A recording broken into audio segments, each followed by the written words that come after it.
Assalamualaikum warahmatullahi wabarakatuh. Apa kabar sobat beriman? Kalian pasti pernah mendengar kisah cinta Ali bin Abi Thalib dengan Siti Fatimah Az-Zahra yang begitu indah. Namun pada kesempatan kali ini kita akan mengutip bagaimana kisah cinta Salman Al-Farisi yang akan menginspirasi kamu. Namun sebelum lanjut di videonya, jangan lupa untuk support terus channel YouTube ini dengan cara di like, share, dan di subscribe. Dan yang terakhir, jangan lupa nyalain aja tombol loncengnya agar kalian dapat meneruskan dakwah dari channel YouTube ini. Salman Al-Farisi radhiyallahu anhu adalah seorang pemuda Persia. Salman Al-Farisi tak lain adalah mantan budak di Isfahan, salah satu daerah di Persia. Salman Al-Farisi radhiyallahu anhu adalah sahabat Rasulullah SAW yang spesial. Ia terkenal dengan kecerdikannya dalam mengusulkan penggalian parit di sekeliling kota Madinah pada saat kaum kafir Quraisy Mekah bersama pasukan sekutunya menyerbu Rasulullah SAW dan juga kaum muslimin dalam perang Khandaq. Ada sekitar 24.000 pasukan musuh dibuat kalah karena parit yang diusulkan Salman Al-Farisi, dan tentu saja karena pertolongan Allah yang mendatangkan angin topan. Musuh agama Allah itu pulang dengan tangan hampa dan hati kecewa karena kalah perang. Sejak itu nama Salman Al-Farisi radhiyallahu anhu makin bersinar di kalangan para sahabat. Sedangkan untuk kisah cinta Salman Al-Farisi merasakan jatuh cinta ketika Rasulullah SAW dan kaum muslimin hijrah menuju kota Madinah. Maka di kota ini Salman Al-Farisi radhiyallahu anhu berniat untuk menggenapkan separuh agamanya dengan menikah. Saat itu diam-diam Salman Al-Farisi menaruh perasaan cinta kepada seorang wanita muslimah di Madinah dan soleha yang disebut kalangan Ansor. Maka dia pun menetapkan hatinya untuk melamar wanita pujaan hatinya. Namun sayangnya ada sesuatu yang mengganjal di hati Salman Al-Farisi ketika hendak melamar. Salman Al-Farisi merasa asing karena dia adalah penduduk baru dan jelas belum mengetahui bagaimana adat melamar wanita di kalangan masyarakat Madinah dan bagaimana dengan tradisi Ansor saat mengkhitbah wanita. Demikianlah hal yang dipikirkan Salman Al-Farisi radhiyallahu anhu. Dia tak tahu mengenai budaya yang diterapkan di kota yang baru ini dan jelas tak bisa sembarangan tiba-tiba datang mengkhitbah wanita tanpa persiapan matang. Hingga akhirnya Salman Al-Farisi mendatangi seorang sahabatnya yang merupakan penduduk asli Madinah, yaitu Abu Darda radhiyallahu anhu. Ia bermaksud meminta bantuan dari sahabatnya itu, Abu Darda, untuk menemaninya saat mengkhitbah wanita impiannya. Setelah mendengar cerita sahabatnya tersebut, Abu Darda pun begitu girang. Ia pun memeluk Salman Al-Farisi dan bersedia membantu dan juga mendukung sahabatnya itu. Tak ada perasaan ragu bahkan menolak dalam diri seorang Abu Darda radhiyallahu anhu. Dan inilah kesempatan Abu Darda radhiyallahu anhu untuk membantu saudara seimannya. Setelah sebuah persahabatan yang indah itu menolong Salman Al-Farisi, maka beberapa hari kemudian ia mempersiapkan segala sesuatunya.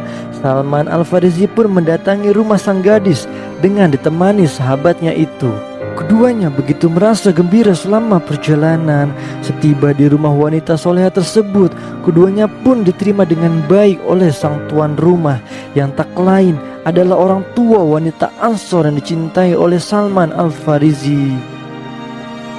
Abu Darda pun memperkenalkan dirinya dan mempersembahkan Salman Al-Farisi. Ia pun menceritakan mengenai Salman Al-Farisi yang berasal dari Persia dan kini telah berhijrah ke Madinah. Abu Darda juga menceritakan mengenai kedekatan Salman Al-Farisi yang tak lain adalah sahabat Rasulullah SAW. Dan terakhir adalah maksudnya untuk mewakili sahabatnya itu untuk melamarnya. Mendengar itu semua, maka si tuan rumah merasa sangat terhormat. Ia senang akan kedatangan dua orang sahabat Rasulullah Shallallahu Alaihi Wasallam. Ditambah lagi karena salah satunya bahkan berkeinginan melamar putrinya. Namun hal itu tidak membuat sang ayah langsung menerimanya, karena seperti yang diajarkan oleh Rasulullah Shallallahu Alaihi Wasallam bahwa sang ayah harus bertanya bagaimana pendapat putrinya mengenai lamaran tersebut, karena jawaban itu adalah hak dari putrinya secara penuh. Sang ayah pun lalu memberikan isyarat kepada sang istri dan juga putrinya yang berada di balik hijabnya. Ternyata sang putri telah mendengarkan percakapan sang ayah dengan Abu Darda. Maka wanita muslimah tersebut ternyata juga telah memberikan pendapatnya mengenai pria yang melamarnya. Berdebarlah jantung Salman Al-Farisi saat menunggu jawaban dari balik tambatan hatinya.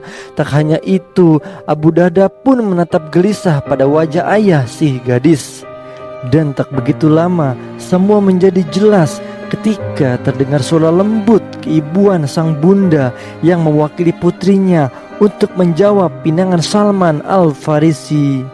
Lalu sang ibu berkata, "Mohon maaf, kami perlu berterus terang." Kalimat itu membuat Salman Al-Farisi dan Abu Darda berdebar menanti jawaban. Itu adalah hal yang sangat manusiawi, karena Salman Al-Farisi dan Abu Darda hanyalah manusia biasa juga seperti kita. Maka perasaan tegang dan gelisah pun segera menyeruak di dalam mereka berdua. Sang ibu lalu melanjutkan dan berkata, "Namun karena kalian berdua lah yang datang dan mengharap ridho Allah, saya ingin menyampaikan bahwa putri kami akan menjawab iya jika Abu Darda juga memiliki keinginan yang seperti keinginan Salman Al-Farisi." Sungguh jawaban yang mengagetkan. Wanita yang diidam-idamkan untuk menjadi istri Salman Al-Farisi justru memilih Abu Darda yang hanya ingin membantu pinangan sahabatnya. Takdir Allah berkehendak lain, cinta bertepuk sebelah tangan. Tetapi itulah ketetapan Allah menjadi rahasianya yang tidak pernah diketahui oleh siapapun kecuali Allah Subhanahu wa Ta'ala. Jika seperti pria pada umumnya, maka hati Salman Al-Farisi pasti hancur berkeping-keping. Ia akan merasakan kehancuran yang sangat amat. Tapi berbeda dengan pria lainnya, Salman Al-Farisi merupakan pria solih, taat, dan juga seorang mulia dari kalangan sahabat Rasulullah Shallallahu Alaihi Wasallam. Dengan hati yang sangat luar biasa, ia justru menjawab, "Allahu Akbar." Salman Al-Farisi sangat girang. Bahkan ia justru menawarkan bantuan untuk pernikahan keduanya. Tanpa perasaan hati yang sakit, ia dengan ikhlas memberikan semua harta benda yang ia siapkan untuk menikahi wanita itu. Bahkan mahar dan nafkah yang telah dipersiapkan diberikan kepada Abu Darda. Ia juga akan menjadi saksi pernikahan sahabatnya itu. Betapa indahnya kebesaran hati Salman Al-Farisi yang begitu faham bahwa cinta kepada seorang wanita tidaklah memberinya hak untuk memiliki. Sebelum lamaran diterima, sebelum melaksanakan ijab kabul diikrarkan, cinta tidak menghalalkan hubungan dua insan. Tak hanya itu, ia juga sangat faham akan arti persahabatan sejati. Itulah kisah cinta dari Salman Al-Farisi yang begitu memiliki hati yang luas dalam mencintai. Sampai ketemu di video selanjutnya. Assalamualaikum warahmatullahi wabarakatuh.